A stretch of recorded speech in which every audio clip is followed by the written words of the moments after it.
Kementerian Keuangan menyatakan pengunduran diri ex-pejabat Ditjen Pajak Rafael Alun Trisambodo atau RAT telah ditolak. Alasannya karena Rafael masih dalam tahap pemeriksaan.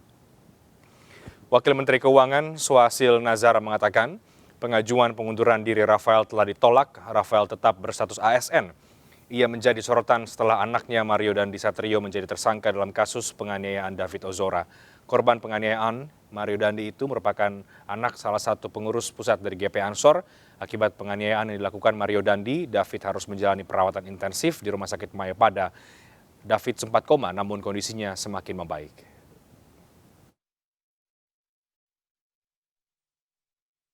Pertama, saudara RAT. Dari press conference minggu lalu, kita telah sampaikan bahwa saudara RAT dicopot dari jabatannya. Dapat kami sampaikan di sini bahwa Kementerian Keuangan telah menerima surat pengunduran diri dari ASN dari yang bersangkutan. Surat pengunduran diri tersebut tertanggal 24 Februari 2023 dan kami terima pada tanggal 27 Februari 2023 melalui Direktorat Jenderal Pajak. Terkait dengan hal itu kami sampaikan di sini bahwa berdasarkan PP nomor 11 tahun 2017 sebagaimana terakhir telah diubah dengan PP nomor 17 tahun 2000 dan kemudian 2020 ini mungkin maksudnya. Dan kemudian juga peraturan Kepala BKN nomor 3 tahun 2000, maka pegawai yang sedang di dalam proses pemeriksaan tidak dapat mengundurkan diri. Karena itu, pengajuan pengunduran diri saudara RAT ditolak. Terkait dengan harta kekayaan yang bersangkutan yang muncul dan tampak di media sosial dapat kami sampaikan sebagai berikut. Mobil Rubicon, Land Cruiser, motor Harley Davidson, motor Yamaha, motor BMW putih diakui oleh. Tidak hanya Dirjen Pajak, Kementerian Keuangan kembali menindak pegawainya yang kerap bergaya hidup mewah di media sosial. Yang terbaru yaitu seorang pejabat Direktorat Jenderal Bea Cukai Yogyakarta, Eko Darmanto. Kepala Kantor Bea Cukai Yogyakarta dibebas tugaskan dan akan menjalani proses investigasi oleh Kemenkeu. ED yang merupakan pejabat eselon 3 di Direktorat Jenderal Bea Cukai di Yogyakarta. Terdapat foto unggahan di akun media sosial saudara ED yang dinilai menunjukkan perilaku pamer yang berlebihan dan tidak sesuai dengan kepantasan sebagai ASN Kementerian Keuangan. Terkait dengan hal ini, dapat kami sampaikan bahwa Direktorat Jenderal Bea Cukai melalui Direktorat Kepatuhan Internal dan Sekretaris Ditjen DJBC telah memanggil yang bersangkutan. Dari hasil pemeriksaan sampai saat ini dapat disampaikan sebagai berikut. Foto yang bersangkutan di depan pesawat terbang. Menurut yang bersangkutan, foto tersebut diambil dalam rangka latihan terbang. Penelusuran dari tim DJBC mengkonfirmasi pesawat tersebut adalah milik Federasi Aerosport Indonesia, FASI.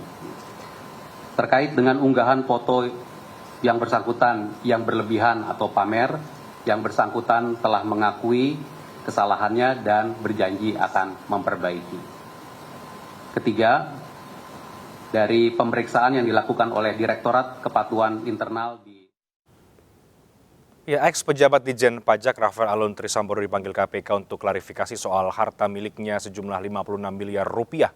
Harta kekayaan itu dianggap tidak sesuai dengan profil Rafael yang menjabat eselon 3. Harta milik Rafael disorot seiring dengan kasus penganiayaan sang anak Mario Dandi terhadap David Ozora. Apakah harta yang dinilai janggal ini terindikasi memang ada tindak pidana korupsi di sana dan bagaimana pemeriksaan KPK tadi terhadap Rafael Alun Trisambodo? Kita akan diskusikan malam hari bersama dengan 3 narasumber yang sudah bergabung lewat sambungan Zoom. Ada Bang Ali Fikri, Kabak Pemberitaan dari KPK, ada Mbak Yenti Ganarsi, pakar TPPU, dan juga ada Mas Tama S. Langkun. Selamat malam Mbak Yenti, Bang Ali Fikri, Mas Tama, apa kabar? Selamat malam. Selamat malam, Mas Renhard. Baik, halo Mbak Yenti, Ya. halo Mas Ali. Baik, Terima kasih. tentu kita masih membahas apa yang hari ini masih menjadi sorotan publik ya terkait dengan dugaan kejanggalan harta pejabat di Kementerian Keuangan khususnya di Ditjen Pajak. Tadi Rafael Alun sudah dipanggil, diperiksa oleh KPK untuk melakukan klarifikasi terkait dengan asal muasal harta kekayaannya. Saya mau ke Bang Ali Fikri dulu. Jadi setelah diperiksa, apa yang kemudian ditemukan oleh KPK, Bang Ali? Iya, Mas Renhat. Jadi perlu kami jelaskan dulu ya. Jadi hari ini itu dilakukan klarifikasi begitu ya terhadap wajib lapor LHKPN atas nama RAT. Ya, tentu KPK sudah melakukan pemeriksaan lebih dahulu gitu ya. Jadi dua hal yang berbeda ya. Pemeriksaan itu adalah penelusuran dari harta kekayaan yang sudah dilaporkan oleh wajib lapor LHKPN kepada KPK, namun kemudian ada kejanggalan tadi itu ya, ketidaksesuaian misalnya dengan profilnya, sehingga kemudian dilakukan pengecekan langsung ke lapangan untuk memastikan secara faktual mengenai harta kekayaan dimaksud. Walaupun saat ini KPK juga secara digital pengecekan lebih mudah karena sudah koordinasi dan kerjasama dengan berbagai lembaga seperti perbankan, BPN, ya, kemudian juga Samsat, ya, ada juga bursa efek dan juga asuransi untuk mengecek terkait dengan laporan harta kekayaan oleh penyelenggara negara kepada KPK. Tetapi tentu faktual juga dilakukan dengan penelusuran terhadap harta kekayaan untuk memastikan apakah data yang dilaporkan kepada KPK itu sesuai dengan yang ada di LHKPN. Nah, dari data yang dari data hasil pemeriksaan tersebut kemudian ditindaklanjuti dengan klarifikasi begitu ya terhadap yang bersangkutan dengan cara diundang ke KPK. Dan saya kira ini bukan yang pertama kali KPK melakukan hal yang sama. Di tahun 2021 ada 185 wajib lapor LHKPN yang dilakukan pemeriksaan dan klarifikasi oleh tim LHKPN KPK. Tahun 2022 ada 195 wajib lapor LHKPN dilakukan juga hal yang sama oleh tim Direktorat LHKPN di bawah Kedeputian Pencegahan dan Monitoring. Dari klarifikasi itu kami ingin sampaikan, jadi ini bukan klarifikasi dalam hal penindakan ya, tetapi ini adalah pencegahan. Karena LHKPN tentu ranahnya sebagaimana amanat undang-undang adalah pencegahan untuk tidak terjadinya tindak pidana korupsi tentunya. Nah, klarifikasi tadi sudah selesai dilakukan, tetapi ke depan kami pastikan juga akan kembali dilakukan setelah nanti data yang kemudian kami minta kepada yang bersangkutan ataupun proses pemeriksaan terus kami lakukan terhadap harta baik yang dilaporkan maupun yang tidak, karena di beberapa penelitian kan kemudian yang menarik ada beberapa harta yang diduga tidak dilaporkan kan. Seperti kemarin misalnya ada mobil, ada motor, ada beberapa lah begitu ya, harta benda yang diduga tidak dilaporkan. Oleh karena itu tentu sekali lagi bahwa hari ini KPK masih sebatas klarifikasi proses administratif begitu ya, karena memang dilakukan oleh bagian pencegahan KPK. Oke. Bang Ali, menarik ya. Jadi ini penegasan kepada publik, ini klarifikasi terhadap harta yang dimiliki oleh Rafael Alun Trisambodo. Tapi tadi dalam konvers yang dilakukan juga oleh KPK, di mana Deputi Pencegahan tadi Pak Pahala menyampaikan beberapa hal yang cukup menarik soal adanya temuan pola transaksi dengan menggunakan nama lain dan juga pernah memeriksa yang bersangkutan juga memanggil. Ini kemudian bisa ditangkap bahwa ini hasil klarifikasi ini kemudian memang KPK mencium ada yang tidak beres, ada yang janggal dari hasil kekayaan yang dimiliki oleh Rafael. Bagaimana Bang Ali? Iya betul, tentu kan pemeriksaan itu dimulai dari hasil verifikasi kan gitu ya, yang dilakukan oleh KPK. Per 31 Maret setiap tahunnya, dan tahun ini nanti 31 Maret 2023 itu kan batas akhir sekian atau 350-an ribu sekian lah ya begitu ya, wajib lapor LHKPN yang melaporkan harta kekayaannya kepada KPK. Batas akhir sebagai kepatuhan ya melaporkan LHKPN kepada KPK per 31 Maret. Sehingga nanti berikutnya akan dilakukan verifikasi. Kalau kemudian nanti ditemukan juga banyak kejanggalan tidak sesuai dengan profilnya, tentu tindakan berikutnya akan dilakukan verifikasi dan juga pemeriksaan. Nah, tindak lanjut berikutnya adalah klarifikasi.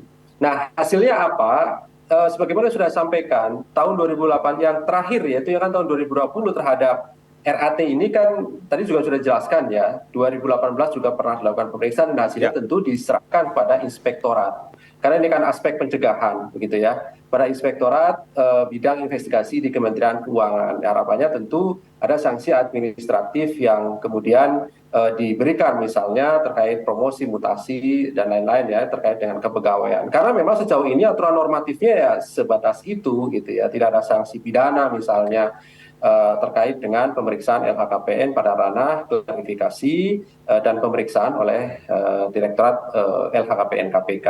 Oke, Bang Ali, saya masih ke Bang Ali dulu ya.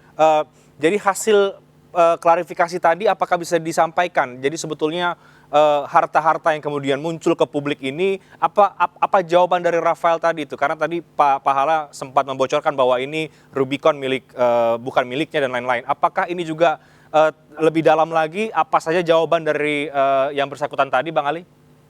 Ya itu satu di antaranya ya, beberapa hal tadi yang disampaikan oleh Pak Deputi Pencegahan. Tetapi tentu kan berikutnya, sekali lagi kan kami belum selesai, gitu ya. Kami masih lakukan klarifikasi nanti ke depan, beberapa waktu ke depan, sehingga belum bisa disampaikan kesimpulan akhir dari analisis tim LHKPN KPK terhadap yang bersangkutan. Ke depan masih akan diagendakan klarifikasi ketika data yang lain kami temukan gitu ya dari hasil pemeriksaan, termasuk data dari yang bersangkutan yang harus diserahkan kepada KPK untuk membuktikan bahwa apa yang dilaporkan di dalam LHKPN-nya adalah data yang benar. Karena pelaporan LHKPN ini kan seperti pajak ya, sistem menghitung sendiri dan kemudian mencantumkan di dalam laporan LHKPN. Nah, berikutnya tentu dalam klarifikasi kan membuktikan bahwa perolehannya, harta bendanya, kemudian ya rekening-rekening dan seterusnya itu harus dibuktikan begitu bahwa misalnya perolehannya dari hal yang sah begitu. Nah, itu dalam proses-proses klarifikasi dan sesungguhnya kalau berbicara LHKPN kan sudah juga diumumkan KPK. Ini kan yang tahun 2020-2021 ya.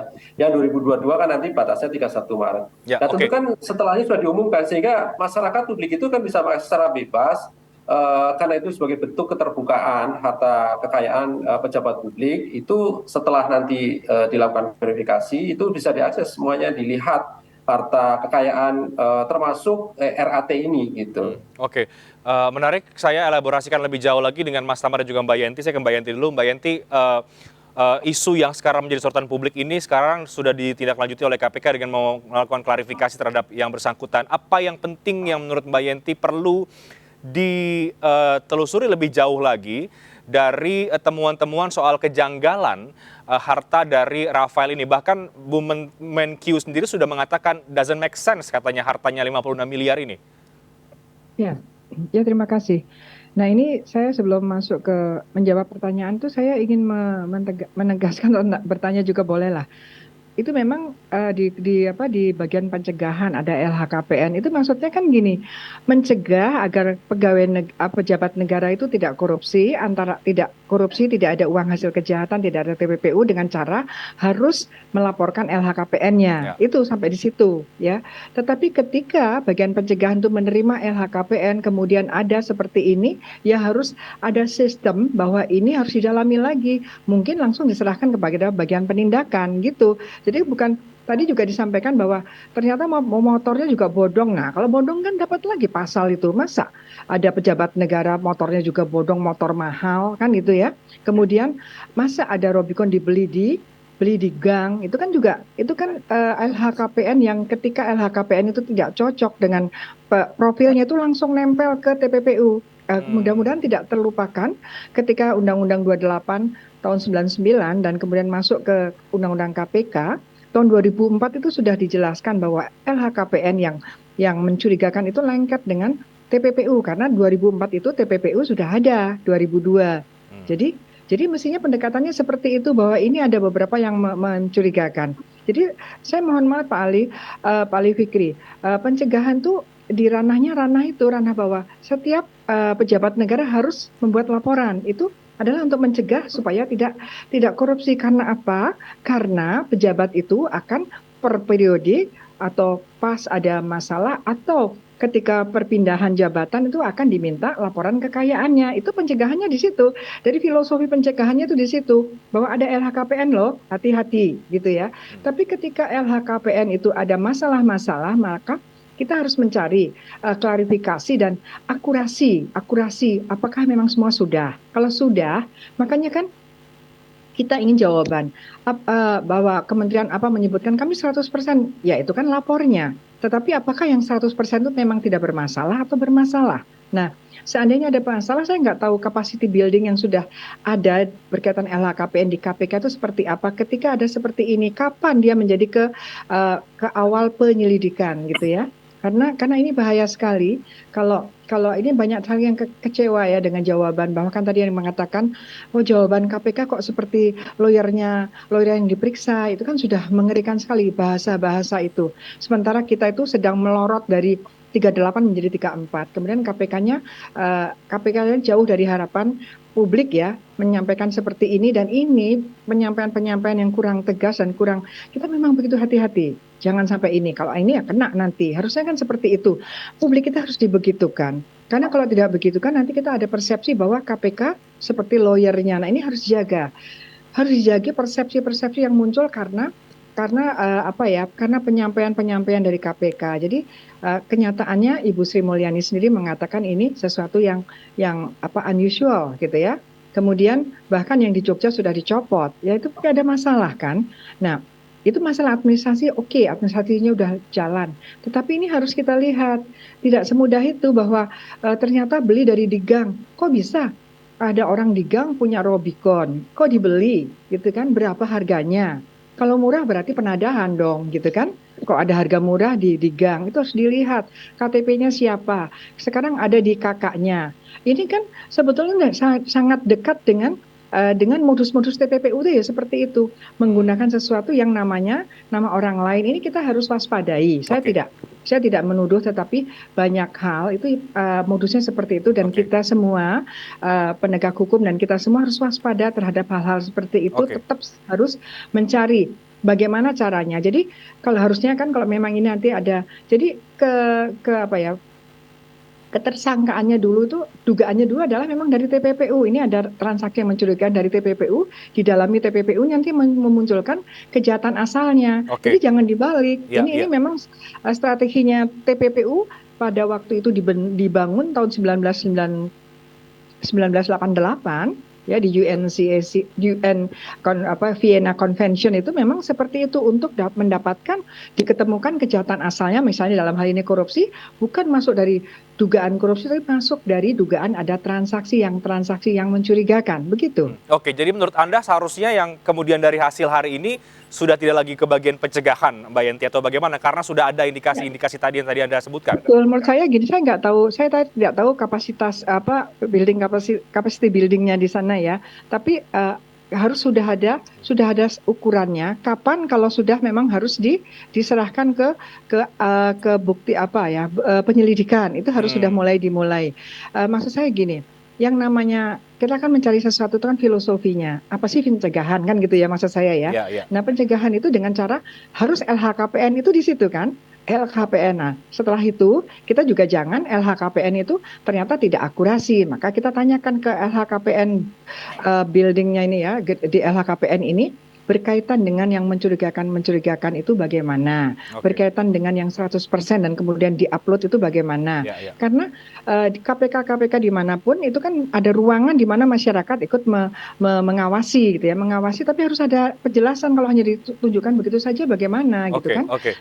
Jadi harus ada progres sendiri dari KPK, dan ini penting juga yang KPK sampaikan untuk para pejabat-pejabat itu semakin tidak berani dengan adanya klarifikasi, dengan ada pernyataan-pernyataan dari KPK itu menjaga juga. Jadi dengan LHKPN, dengan KPK yang menyatakan begini-begini itu juga termasuk upaya pencegahan gitu. Jadi jangan sudah nggak ada apa-apa ya, jangan gitu.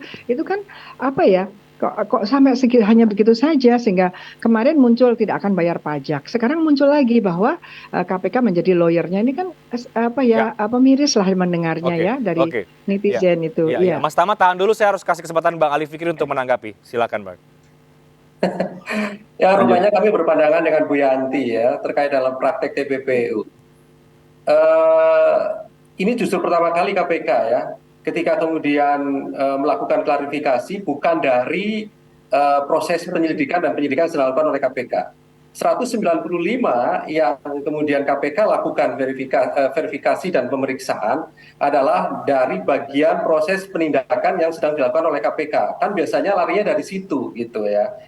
KPK setiap tahun ada 120 perkara, tentu tersangkanya lebih dari 120, dan sebagian besar adalah penyelenggara negara. Pasti dia melaporkan LHKPN. Maka ketika membuktikan suap dan gratifikasinya, pasti KPK pergunakan LHKPK laporan harta kekayaan penyelenggara negara tersebut untuk pembuktian terbaliknya, begitu ya. Di dalam proses baik itu perkara suap dan gratifikasi ataupun bahkan sampai hari ini kemudian KPK kembangkan pada proses tindak pidana pencucian uang. Memang berbedanya dengan Bu Yenti itu adalah ketika pasal 69 tidak perlu dibuktikan tindak pidana asalnya, tetapi harus ingat kewenangan KPK tindak pidana asal yang ada dalam TPW itu hanya terbatas dua, korupsi dan juga suap. Jadi tidak bisa dong kalau LHKPN kemudian disimpulkan bahwa ini dari suap dan korupsi gitu. Ya bisa jadi dia menang judi misalnya atau tindak pidana lain, narkoba dan lain-lain kan begitu. Apakah itu menjadi kewenangan KPK atau tidak gitu ya. Jadi gini maksud kami itu. Ya, saya tidak pernah ngomong 69. Saya sangat tidak setuju dengan 69. Bapak boleh baca buku saya. Saya sangat tidak setuju. Maksud saya bukan begitu. Bu Yenti, maksud saya bukan begitu. Tindak pidana pencucian uang itu harus tahu dulu tindak pidana asalnya apa yang itu menjadi kewenangan KPK. Terbatas kan KPK itu hanya suap dan korupsi gitu loh. Padahal tindak pidana asal dari TPPU yang juga bisa dilaporkan oleh penyelenggara negara itu sekian banyak, 25-an lebih gitu loh. Nah kalau kemudian buru-buru menyimpulkan ini data TPPU ini ya juga kan keliru ngambil keputusannya. Oleh karena itu saat ini sekali lagi KPK masih pada tahap klarifikasi karena disitulah titik awal yang harus dilakukan oleh tim LHKPN. Oleh karena itu tadi kami juga banyak koreksi nih ke teman-teman media karena masih memberitakannya bahwa penyidik KPK melakukan klarifikasi ini salah gitu loh, karena selama ini memang kemudian mengidentikan bahwa KPK adalah penindakan, padahal ini adalah upaya pencegahan proses administratif yang dilakukan oleh tim LHKPN KPK. Ini memang jarang dilakukan gitu ya. Dulu KPK lakukan itu ketika untuk kebutuhan proses penyidikan. Ini kan sebaliknya gitu loh. Jadi bukan dalam proses kebutuhan penyidikan, tetapi kami telusuri lebih jauh. Bahwa kemudian ditemukan indikasi nantinya pidana dan itu adalah korupsi dan gratifikasi, pasti kami tidak lanjuti pada proses penindakan, kan begitu. Oke, Mbak Yanti tahan dulu. Bang Ali, saya harus ke Mas Tama. Mas Tama, pandangan Anda bagaimana? Apakah ini memang masih tahap pencegahan atau sebenarnya menurut Anda ini sudah bisa masuk ke ranah berikutnya? Ya, oke, Reinhard. Kalau dari pandangan tentu ini kan ada jembatan ya. LHKPN ini sebetulnya di tengah-tengah ya. Ada dalam sisi pencegahan maupun penindakan. Tapi memang regulasi yang ada saat ini memang meletakkan LHKPN itu pada bagian pencegahan. Makanya kemudian kalau kita lihat di pemberitaan, Pak Pahala Nainggolan dan tim lah kemudian yang kasih klarifikasi. Jadi memang ini ranahnya masih dalam konteks pencegahan. Nah, kalau dalam pandangan saya tentu ini akan perlu jembatan kemudian kalau memang dia akan masuk ke dalam perkara pidana, tentu klarifikasi yang KPK lakukan itu harus punya dasar tindak pidana, karena kalau tidak memang dia belum bisa menjadi pidana. Karena kalau di Indonesia kita tahu bersama bahwa LHKPN itu kalaupun misalnya nggak lapor atau lapornya nggak tepat, nggak sesuai, dia belum menjadi pidana. Beda misalnya kayak di Australia misalnya, CCC itu di di undang-undang mereka itu sudah masuk dalam rumusan delik. Jadi kalau misalnya ada pejabat yang istilah di bahasa sana itu adalah unexplained wealth, jadi kalau kekayaan nggak bisa dijelaskan, nggak sah sumbernya, maka dia bisa masuk ke pidana. Itu pun dia harus ada jembatan lagi yang namanya kalau di kita ya, mungkin undang-undang perampasan aset. Jadi non-conflict based tadi itu, NCB-nya harus ada. Jadi memang kita dalam situasi saat ini masih ada kekosongan hukum tadi. Jadi kita masih melihat LHKPN tadi memang belum ada sanksi pidana kalau ada kekeliruan. Nah, tapi tentu saja apa yang Bu Yenti sampaikan tadi bisa juga menjadi baseline bahwa perlu ada pengembangan-pengembangan. Katakanlah ketika misalnya ada harta berupa kendaraan yang nggak dilaporkan. Tentu kalau nggak lapor berarti secara pajaknya pun juga nggak terdaftar. Ini bayar pajak atau enggak? Itu aja dia sudah bisa berangkat sebagai sebuah pidana lagi. Nah, kemudian yang lain-lain misalnya kalau ternyata ada yang nggak dilaporkan dan sumbernya ini nggak jelas, dari mana dia beli mobil tersebut? Apakah uangnya dari warisan? Apakah seperti yang Mas Ali Fikri tadi contohkan, misalnya apakah menang judi atau yang lain-lain? Nah, ini butuh effort selanjutnya. Jadi kalau saya melihat apa yang hari terjadi memang dalam konteks tahapan. Ini tahapannya masih di tahapan verifikasi. Nah, kalau kemudian dia mau dikembangkan menjadi peristiwa pidana, maka pendalaman terhadap setiap item-item yang diperiksa tadi, itu harus ada pijakannya. Dari mana sumbernya? Nah, dalam konteks pembuktian pun memang, dalam LHKPN pun juga tadi, prinsip shifting burden of proof-nya, atau reverse burden of proof, pembuktian terbaliknya itu memang dia belum juga bisa berjalan dipakai di sana. Nah, karena memang tadi, itu harus masuk ke ranah penindakan, nanti jaksa yang dibuktikan di persidangan, silahkan verifikasi di sana, tapi tahapan masih panjang. Jadi kalau saya melihat memang tahapannya masih panjang, tapi memang kesimpulan dari masyarakat memang cepat sekali gitu ya, melihat ini mentang-mentang ini pajak segala macam, nih lahan basah dan segala macam. Nah, saya juga punya pandangan yang lainnya lagi adalah LHKPN ini sebetulnya bisa menjadi sarana juga untuk klarifikasi. Jadi kalau ada yang bilang ini lahan basah, orang bisa korupsi di sana. Nah, kalau kemudian pejabatnya semua lapor dengan tertib, terverifikasi dengan baik, maka kemudian itu juga bisa menjadi benteng bagi kementerian tersebut, bagi institusi negara manapun untuk bilang bahwa dia juga bebas korupsi. Nah, ini menurut saya menjadi hal-hal penting yang memang harus kita letakkan pada porsinya. Jadi, kita tidak bisa kemudian juga langsung menyimpulkan secara cepat bahwa oh ini korupsi, oh ini. Nah, ini memang tahapannya sedang berjalan, kita harus kasih ruang juga buat teman-teman di KPK. Mungkin catatannya adalah kalau selama ini setelah ada perkara pidana baru KPK masuk LHKPN-nya, nah kita berharap LHKPN tidak hanya diletakkan sebagai sebuah pencegahan, tetapi juga sebagai sensor atau semacam alat deteksi. Jadi kalau kemudian ada yang nggak pas, nggak sesuai dengan profil, kemudian harus sudah mulai secara otomatis melakukan pendalaman-pendalaman yang kemudian ini apakah ini administratif saja, apakah dia karena nggak lapor saja, atau itu ada crime di sana, ada pidananya di sana. Nah, ini perlu ada kolaborasi memang dengan teman-teman PPATK juga, pajak, dan semua stakeholder. Iya. Ini sesuai dengan judul malam hari ini kita ini, Harta Jumbo Rafael, ini indikasi korupsi tanda tanya. Nah, Mbak Yanti, kalau memang ini ada indikasi menuju ke arah sana, pelanggaran pidana atau mungkin TPPU, menurut Anda sejauh mana kemudian setelah melakukan klarifikasi ini KPK harus terus mendalami ini? Dan tadi juga cukup menarik ketika Pak Pahala juga menyebut bahwa ada kesulitan karena memang orang-orang yang kemudian bekerja di sektor keuangan ini memahami cara-cara untuk mengalirkan dana. Tapi dijawabkan nanti, kita break dulu. MNC News Prime akan segera kembali saat lagi, tetap bersama kami.